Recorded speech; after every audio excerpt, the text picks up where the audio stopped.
એક દૂધવાળી, એનું નામ ગોપી.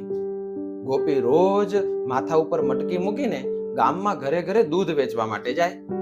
અને આવી રીતના એકવાર જ્યારે દૂધ વેચવા જતી હતી ત્યારે ચાલતા ચાલતા વિચાર કરે છે કે આજે તો હું આ બધું દૂધ વેચી નાખીશ અને એના પૈસા આવશે, એમાંથી હું ઈંડા ખરીદીશ, એમાંથી પછી મરઘી થશે અને મરઘીને જ્યારે વેચીશ ત્યારે પૈસા ને પૈસા જ. અને એ પૈસામાંથી હું એક સરસ મજાની રેશમી સાડી ખરીદીશ અને એ સાડી પહેરીને જ્યારે હું નીકળીશ ત્યારે કેટલાય યુવાનો મને પરણવા માટે તૈયાર થશે. પણ હું તો ચોખ્ખું કહી દેવાની, ના, મારે પરણવું નથી. અને આમ જેમ ના પાડવા માથું હલાવે છે ત્યાં માથા ઉપર રહેલી મટકી એ જમીન ઉપર પડી જાય છે અને એમાં રહેલું દૂધ બધું જ ઢોળાઈ જાય છે.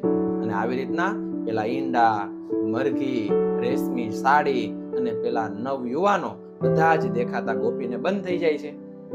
મિત્રો, સપનાના મહેલમાં જીવવું બહુ સારું નથી હોતું. એટલે પેલા મહેનત કરો અને પછી સપના જુઓ, તો જીવનમાં સફળ થશો.